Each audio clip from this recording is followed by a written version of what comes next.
श्रमण भगवान महावीर स्वामी के चरणों में कोटि कोटि वंदन। दीन दुखियों के मसीहा, करुणा के सागर, परम पूज्य गुरुदेव श्रमण सूर्य मर्दर केसरी श्री मिश्री जी महाराज साहब के चरणों में कोटि कोटि वंदन। पाठ पर विराजमान परम श्रद्धेया, परम विदुषी, मधुर व्याख्यानी, सरल मना पूज्य गुरुदेव जी महाराज साहब के चरणों में कोटि कोटि वंदन। धर्म प्रेमी बंधुओं, शीलवती माता बहनों,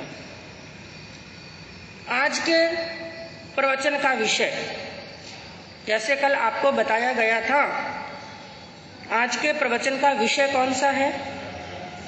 शतरंज पर। जीवन एक शतरंज है। आज यह विषय क्यों लिया? क्योंकि आज नेशनल चेस डे है।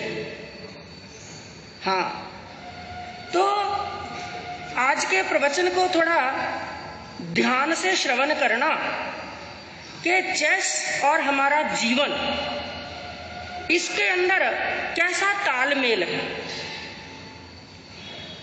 जीवन भी कुछ शतरंज से कम नहीं है। जैसे शतरंज का खेल होता है, उससे भी ज्यादा कठिन होता है जीवन का खेल। पहले संक्षिप्त के अंदर शतरंज आप सबने देखी होगी, खेली भी है, देखी भी है और खेली भी है। इसलिए हमारे से ज्यादा रूल्स आप जानते हैं, क्योंकि हमने तो केवल सुना है और आपने खेला है। लकड़ी के बोर्ड के ऊपर बनी होती है, प्लास्टिक का बोर्ड भी होता है, कपड़े के ऊपर भी बनी होती है, और जिसके अंदर टोटल 64 स्क्वायर्स होते हैं, 64 खाने होते हैं, 32 ब्लैक होते हैं और 32 सफेद होते हैं, और टोटल 32 होते हैं मोहरे, 16 होते हैं सफेद और 16 होते हैं काले। और जो उसके अंदर मुख्य मोहरे होते हैं, जिसमें राजा कितने होते हैं? एक पार्टी के अंदर एक होती है रानी, जिसको वजीर भी कहा जाता है। 2 होते हैं ऊंट, 2 होते हैं घोड़े, 2 होते हैं हाथी, और प्यादे कितने होते हैं? 8। ये कुल मिलाकर के कितने हो गए? 16। तो इसके अंदर 2 पार्टियां होती हैं, खेलने वाले 2 खिलाड़ी होते हैं, एक के पास में सफेद मोहरे और एक के पास में काले। तो जो राजा है उसकी लिमिटेशन होती है, वो केवल एक कदम ही चलता है, और जो रानी होती है उसके लिए सभी दिशाएं खुली हैं, वो किसी भी दिशा के अंदर चल सकती है। और जो ऊंट होता है उसका नियम क्या होता है? टेढ़ा चलता है, तिरछा चलता है। उसके बाद में है घोड़ा कैसे चलता है? 2.5 कदम चलता है, और उसकी विशेषता क्या है? वो एक मोहरे का उल्लंघन भी कर सकता है, उछल करके, कूद करके उसके ऊपर से निकल सकता है। और जो हाथी होता है वो सीधा भी चलता है और टेढ़ा भी चल सकता है। ये दोनों उसके पास में होती हैं बातें। और एक होते हैं प्यादे, उनका नियम क्या है? वो केवल आगे ही चलते हैं, 1 या 2 कदम। ये तो है शतरंज के नियम। अब हमें क्या सोचना है, क्या चिंतन करना है इस शतरंज के खेल के ऊपर? यह शतरंज का खेल बंधुओं केवल एक खेल ही नहीं है। इस शतरंज के खेल से इतनी बड़ी बड़ी शिक्षाएं इसके अंदर भरी हुई हैं, इतने बड़े सबक भरे हुए हैं। ऐसे लेसन्स को लेकर के, शिक्षाओं को लिए हुए यह खेल है कि यदि इनकी शिक्षाओं के ऊपर चिंतन किया जाए, मंथन किया जाए और उसके ऊपर आचरण किया जाए, तो हम जीवन की शतरंज को जीत सकते हैं। क्योंकि जीवन एक तरफ है शतरंज और एक तरफ है मनुष्य का जीवन। शतरंज को खेलते समय शतरंज के खिलाड़ी को एक रणनीति बनानी पड़ती है, क्योंकि यह शारीरिक खेल नहीं है। इस खेल को शरीर से मात्र नहीं खेला जाता है, किससे खेला जाता है? हाँ, इसलिए कई लोगों का जब मानसिक संतुलन कम होता है, सोचने समझने की ताकत कम होती है, बौद्धिक शक्ति कम होती है, तो कई बार उनको सलाह दी जाती है कि शतरंज का खेल खेलो, क्योंकि शतरंज का खेल खेलने से बुद्धि का विकास होता है। और जिनको एकाग्रता नहीं होती है, क्योंकि यह खेल बिना एकाग्रता के जीत नहीं सकते हैं, इस खेल में विजय चाहिए तो क्या होनी चाहिए? एकाग्रता। तो इस खेल को खेलने से एकाग्रता बढ़ती है, कंसंट्रेशन पावर बढ़ता है, बुद्धि का विकास होता है, सोचने की, समझने की, चिंतन करने की शक्ति बढ़ती है। क्योंकि यह खेल मात्र एक खेल नहीं है, यह खेल कई शिक्षाओं को लिए हुए। तो इस खेल को खेलने से पहले एक रणनीति बनानी पड़ती है। उसी प्रकार जिंदगी जीने के लिए भी रणनीति बनानी पड़ती है, क्योंकि जिंदगी भी एक संग्राम के समान है, और संग्राम ही नहीं, सबसे बड़ा संग्राम है जिंदगी। मैं आपसे एक प्रश्न पूछूं कि जीना आसान या मरना आसान? मरना आसान है। हाँ, सत्य तो ये है, बाकी कोई मरना भी आसान नहीं है, मरना भी आसान नहीं है। कोई आज हमें कहे, क्योंकि भगवान ने तो क्या फरमाया, 7 भय संसार में पर मरण तनव भय भारी। संसार के अंदर 7 भय हैं, लेकिन सबसे ज्यादा खतरनाक भय किसका? मरने का भय है। लेकिन फिर भी क्या बताया, जीने से ज्यादा मुश्किल होता है मरना। हाँ, मुश्किल होता है मरना, लेकिन सच्चाई क्या है?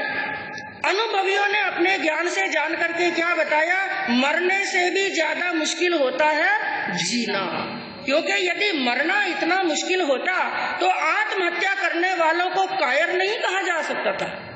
आज कोई आत्महत्या करे, जिंदगी के युद्ध से हार करके, जिंदगी के कष्टों से हार करके, जिंदगी के दुखों से, संघर्षों से घबरा करके कोई आत्महत्या कर लेता है, तो उसे लोग क्या कहते हैं? ये क्या था? कायर। ये कायर था। मरना तो बड़ा आसान है, झटके में मृत्यु आ सकती है, मरना कोई मुश्किल कार्य नहीं है। मुश्किल कार्य कौन सा है? संघर्षों के अंदर भी जीना, और वो भी हंसते हुए जीना, बड़े आनंद के साथ में जीना।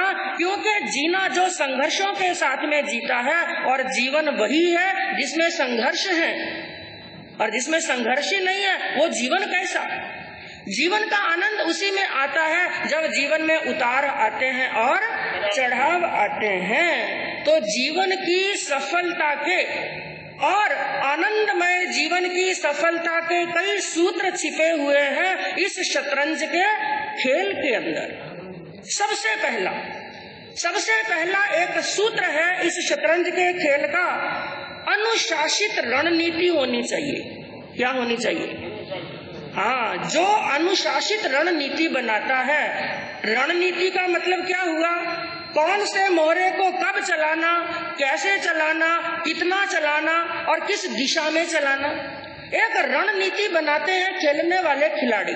तो एक अनुशासित रणनीति होती है इस शतरंज के खेल को जीतने के लिए। उसी प्रकार मनुष्य को भी अपने जीवन के संग्राम को जीतने के लिए अनुशासित रणनीति चाहिए, बनानी पड़ती है। और अनुशासन सबसे जरूरी होता है जीवन के अंदर, अनुशासन। तेरापंथ समाज के अंदर एक नारा दिया गया, कौन सा? हाँ, निज पर शासन फिर अनुशासन। अरे दूसरों पर अनुशासन करना, उसके अंदर यदि लगे रहे तो जिसने अपने जीवन पर खुद पर अनुशासन नहीं किया है वो दूसरों पर अनुशासन कभी नहीं कर सकता है। दूसरों पर अनुशासन करने से पहले क्या करना? खुद पर अनुशासन करना। मैं कहूँ, घर के अंदर पिताजी शराब पीते हैं, जुआ खेलते हैं, व्यसनों का सेवन करते हैं, मुंह के अंदर पूरा दिन गुटखा दबाए रखते हैं, और बेटे को कहे बेटा गुटखा खाना सही, वो मानेगा क्या? हाँ, पहले पिताजी को त्याग करना पड़ेगा। हाँ, गुरुजी कांदा खावे और चेलन ने कहीं के पहले खुद अनुशासन में रहना। जो निज पर अनुशासन करता है वो दूसरों पर अनुशासन करता है। और एक बात और याद रखना, घर के अंदर आपके बेटे हैं, पोते हैं, बच्चे हैं, जो छोटे छोटे बच्चे हैं, अभी तक ना समझ है, जिनकी बुद्धि अभी तक परिपक्व नहीं हुई है, वो कभी आपकी बात को सुनेंगे नहीं। बच्चे सुनते नहीं हैं, बच्चे देखते हैं। बच्चे कभी सुनते नहीं है, बच्चे देखते हैं। आप साधु संतों के पास में उनको लेकर के जाते हो और जाकर के कहो बेटा वंदना कर, बेटा तिखु तो बोल, ऐसे ऐसे झुक के वंदना कर, वो कहने पर 10 बार भी नहीं करेगा। जितना ज्यादा कहोगे ना उतना अकड़ेगा वो। कई बार हमने बच्चों को देखा है, माता पिता गर्दन पकड़ करके झुकाते हैं, वो झुकता नहीं है और ज्यादा अकड़ता है। इसके स्थान पर उनको कहो मत। आप विधि सहित 3 बार तिखुतों के पाठ से वंदना करेंगे ना, बच्चा देख करके आपकी नकल करेगा। क्योंकि बच्चे देखते नहीं बल्कि सुनते नहीं बल्कि देखते हैं। तो अनुशासन रणनीति, एक अनुशासन होना चाहिए जीवन के अंदर। और एक जीवन जीने के लिए विविध प्रकार से एक बराबर ऐसी व्यवस्था बनानी चाहिए जीवन के अंदर। और दूसरा इसके अंदर पॉइंट आता है, रणनीति को कई बार समय देखते बदलना पड़ता है। दूसरा सूत्र कौन सा है कि जो सोचा मुझे ये चाल चलनी, लेकिन स्थिति को देख करके, परिस्थिति को देख करके खिलाड़ी को अपनी चाल बदलनी भी पड़ती है। उसी प्रकार अपने घर के अंदर, अपने ग्रस्त जीवन के अंदर जो हमने सोचा वैसा हो, ऐसा कोई जरूरी नहीं। कई बार हमारी सोच से विपरीत भी हो जाता है। हम सोचते हैं बच्चा ऐसा करे, हम सोचते हैं पत्नी ऐसा करे, हम सोचते हैं घर के अंदर नौकर चाकर ऐसा करे। जरूरी नहीं है कि हमारी सोच के अकॉर्डिंग ही सब काम हो। कई बार हमारी सोच के विपरीत भी काम हो जाता है, लेकिन उस समय भी घबराना नहीं, बल्कि क्या करना, अपनी सोच को, अपनी रणनीति को, अपने विचारों को दूसरी दिशा दे दे, दिशा बदल लेनी चाहिए। और तीसरा इसके अंदर जो सबसे मुख्य हम बता सकते हैं कि एक शिक्षा मिलती है जीवन के अंदर, धैर्य परम आवश्यक है। क्या चाहिए? धैर्य। इस खेल के अंदर भी खिलाड़ी में क्या चाहिए? धैर्य। जैसे उसे लग रहा था कि बस अब एक दाव चला और मैं जीत जाऊंगा, एक दाव चला मैं जीत जाऊंगा, लेकिन दूसरे ही क्षण सामने वाले खिलाड़ी ने ऐसा दाव चला कि ठेठ नीचे आ जाता है। यानी उसे ऐसा लगता है, जो सपना देख रहा था, कल्पना कर रहा था कि मैं जीतने वाला हूं, लेकिन एक ही क्षण के अंदर खेल बदल जाता है, पासा पलट जाता है, उसकी जीत हार में बदलने वाली होती है। लेकिन उस समय खिलाड़ी को क्या चाहिए? धैर्य। और यदि उसने धैर्य नहीं रखा, और जब धैर्य खोता है तो विवेक खो जाता है, और विवेक खोता है तो बुद्धि मंद हो जाती है, बुद्धि मंद होती है तो सोचने समझने की ताकत नहीं, और सोचने समझने की ताकत नहीं तो उसने अपने कौन से मोहरे को चलाया, कौन सी चाल को चलाया, उसकी चाल बराबर चलने वाली। तो अपनी चाल को बराबर चलाने के लिए उसको क्या रखना पड़ता है? धैर्य। और ये पॉइंट सबसे बड़ा है। आज मनुष्य के पास में धन है, दौलत है, परिवार है, घर है, मकान है, रिद्धि है, संपत्ति है, सुखों के सभी साधन इंसान के पास में है। एक चीज की इंसान के पास में सबसे बड़ी कमी है, धैर्य नहीं है। क्या नहीं है?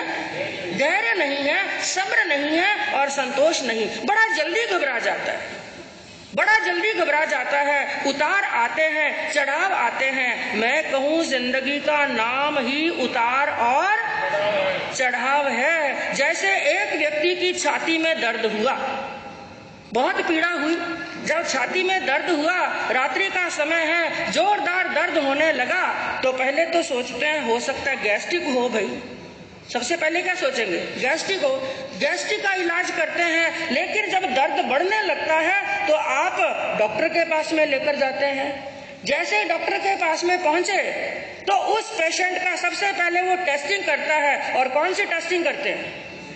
ईसीजी। सब जानते हैं, आजकल तो सबको ये बातें मालूम है। घर घर के अंदर पेशेंट है, घर घर के अंदर बीमारियां, और आधे डॉक्टर तो सब बन गए। तो छाती में दर्द हुआ, डॉक्टर सबसे पहले क्या करेगा? ईसीजी करते हैं और ईसीजी की रिपोर्ट हाथ में देते हैं। आपने ईसीजी की रिपोर्ट को अच्छी तरह से देखा? कैसी होती है ईसीजी की रिपोर्ट? लाइन ऊपर और नीचे, या यदि लाइन ऊपर और नीचे है, इसका मतलब क्या है? अभी जिंदगी है, अभी सांसें चल रही हैं। और यदि लाइन सीधी हो गई तो राम नाम अरिहंत नाम, बस फिर राम नाम सत्य हो जाएगा। इसका मतलब क्या है?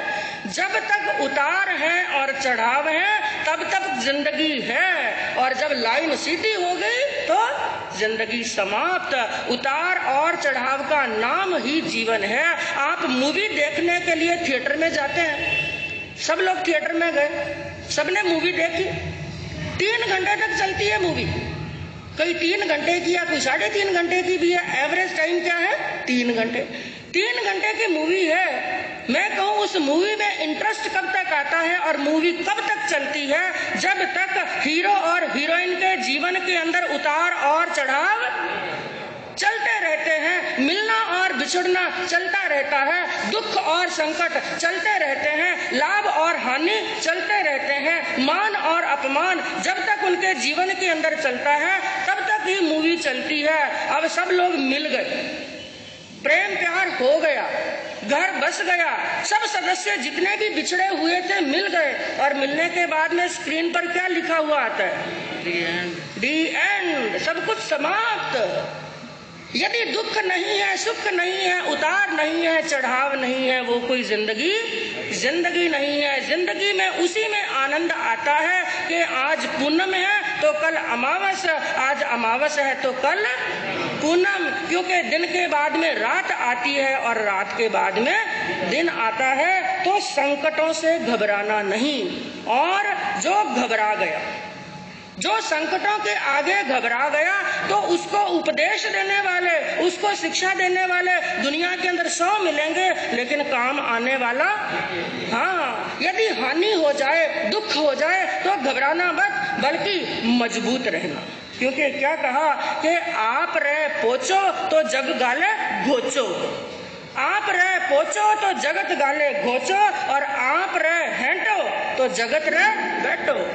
हेंटा रहना, चाहे मान हो चाहे अपमान। अरे मैं कहूँ मान अपमान किसका नहीं हुआ? चाहे भगवान राम के जीवन के ग्रंथ को उठा करके पढ़ लो, चाहे श्री कृष्ण के जीवन को उठा करके पढ़ लो, चाहे प्रभु महावीर के जीवन को उठा करके पढ़ लो, जिनको चोर बताया गया, जिनको गुप्तचर बताया गया, और ऐसा गुप्तचर बता करके भगवान को जेल के अंदर भी क्या कर दिया था? बंद।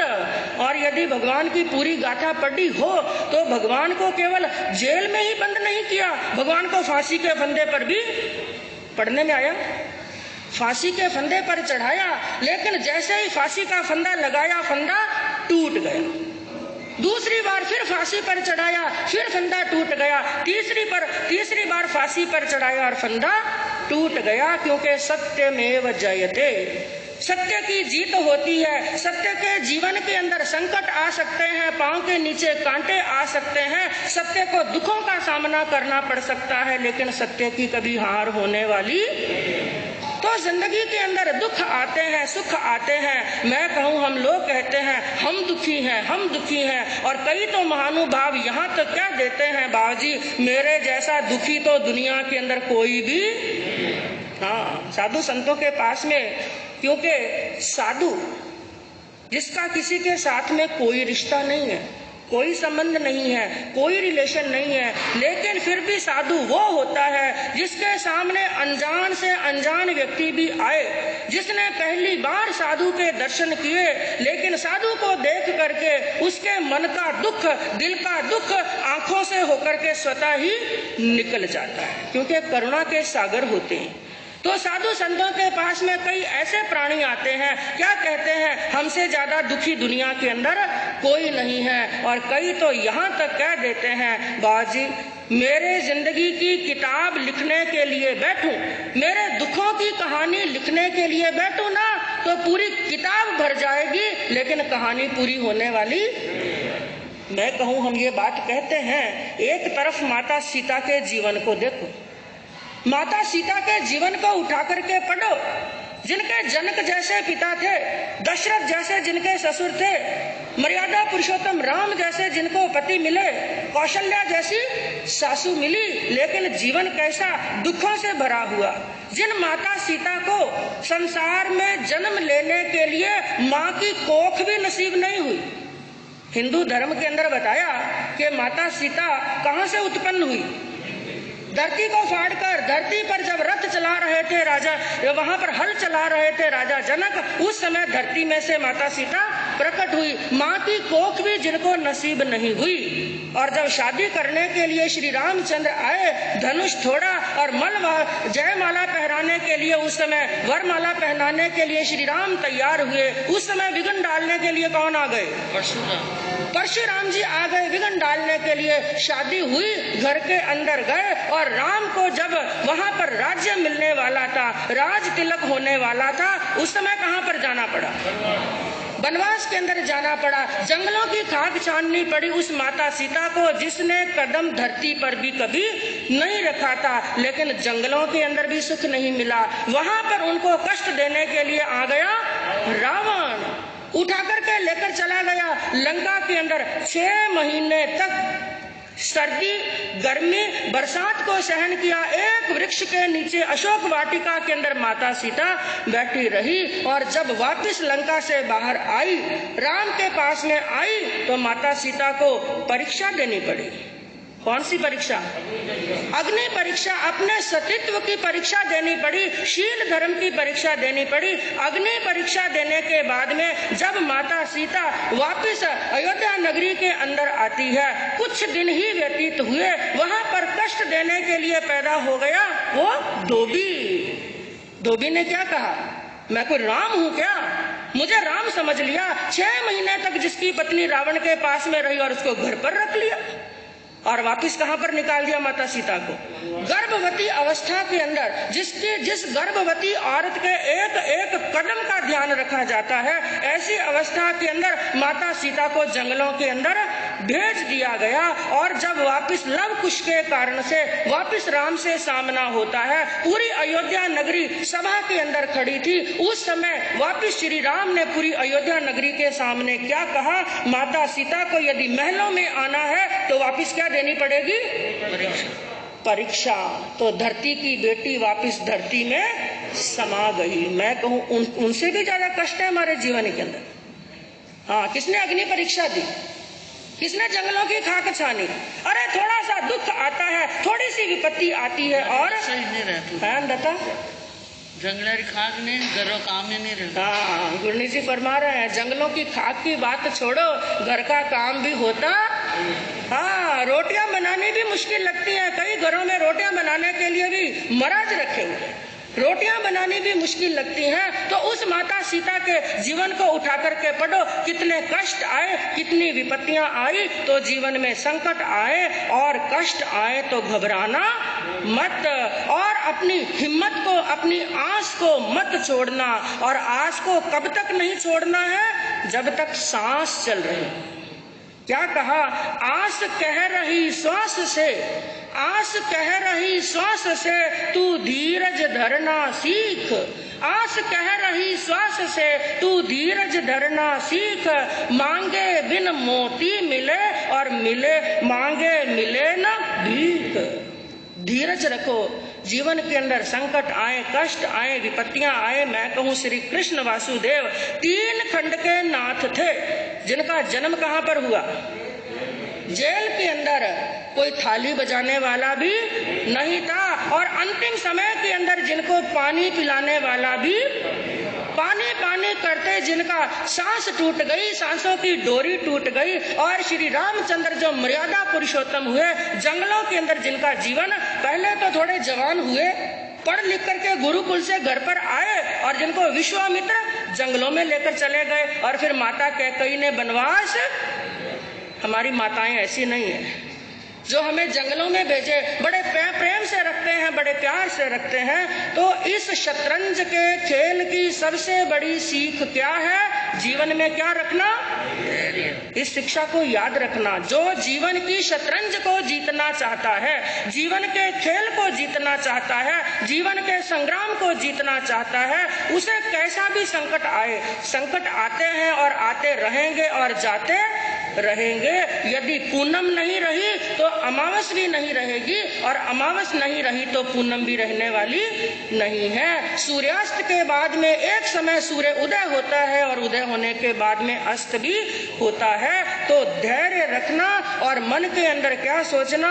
धीरे धीरे रे मना, धीरे सब कुछ हो, माली सींचे 100 घड़ा, पर ऋतु आया फल हो।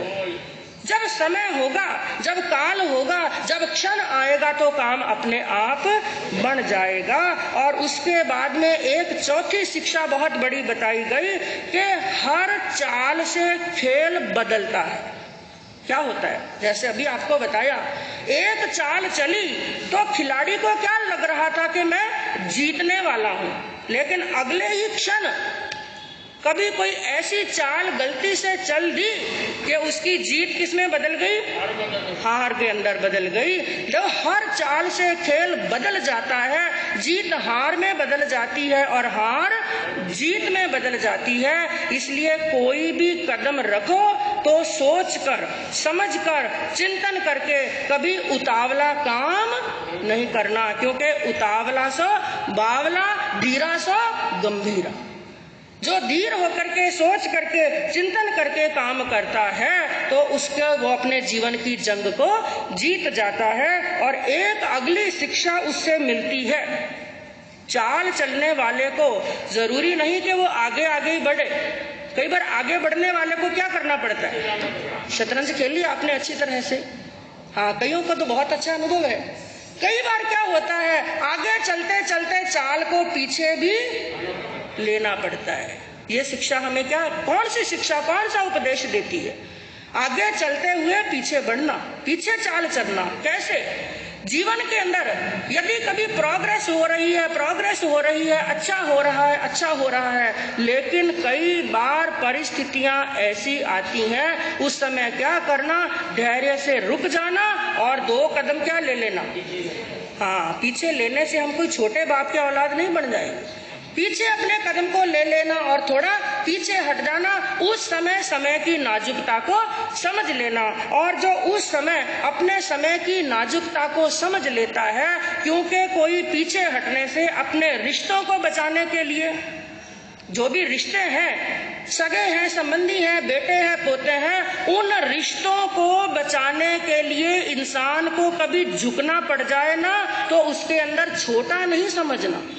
रिश्तों को बचाने के लिए, चाहे हमारी गलती नहीं है, मान लो हमारी गलती नहीं है, हम अच्छी तरह से जानते हैं कि इस चीज के अंदर मेरी गलती नहीं, लेकिन सामने वाले की गलती है, और उस समय लेकिन रिश्ता टूट रहा है, रिश्ते में दरार पड़ रही है, तो उस दरार को भरने के लिए, उस टूटते हुए रिश्ते को बचाने के लिए आप आगे चल करके खमत खामना कर ले, तो आप छोटे नहीं बल्कि महान बन जाए, महान बन जाते हैं। तो इसलिए क्या कहा कि कभी पीछे हट जाना। और एक और बड़ी बात, इसके अंदर जो प्यादे होते हैं ना, यूं तो देखो तो सबसे छोटे होते हैं, सबसे छोटे होते हैं प्यादे, लेकिन प्यादे के अंदर क्या ताकत होती है? राजा को भी मार देता है। याद रखना। आशा, हमारे महावीर संस्था को लगता है बड़ा जोरदार एक्सपीरियंस है ऐसा। तो क्या बात बताई कि जो छोटे मोरे होते हैं, छोटे प्यादे होते हैं, उनको कभी छोटा मत समझना। उसी प्रकार आपके जीवन के अंदर ये अपने आप को कभी ऐसा मत समझना मैं घर का बड़ा हूँ, मैं ही मुखिया हूँ, मैं ही धनवान हूँ, मैं ही विद्वान हूँ, मेरे से होशियार कोई नहीं। हम अकेले कुछ भी नहीं कर सकते। अकेला चना भाड़ नहीं जोक सकता है, उसको सबका सहयोग चाहिए। घर के अंदर भी पूरा परिवार चाहिए, यार दोस्त भी चाहिए, ऑफिस में जाते हैं तो कर्मचारी भी चाहिए, घर में काम करने वाले कर्मचारी भी चाहिए, दास दासियां, सेवक सेविकाएं भी चाहिए, सब चाहिए। सबके साथ में मिलकर के ही परिवार बनता है और सबके सहयोग से ही इंसान बड़ा बनता है। तो विशेष करके ध्यान रखना है, घर के अंदर जो काम करने वाले सेवक सेविकाएं हैं, नौकर और चाकर हैं, दास और दासियां हैं, पहली बात तो कभी नौकर को नौकर मत कहना। नौकर को, हाँ, क्योंकि इंसान किसी का नौकर नहीं होता है।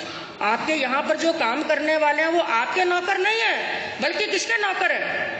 अपने पेट के नौकर हैं। कोई भी इंसान किसी का नौकर नहीं होता है, अपने पेट के नौकर होते हैं। मैं कहूँ शास्त्रों के अंदर वर्णन चलता है, शास्त्रों के अंदर आपने वर्णन पढ़ा, जब दास दासियों का वर्णन आता है, नौकर चाकरों का वर्णन आता है, वहां पर कौन सा शब्द आता है?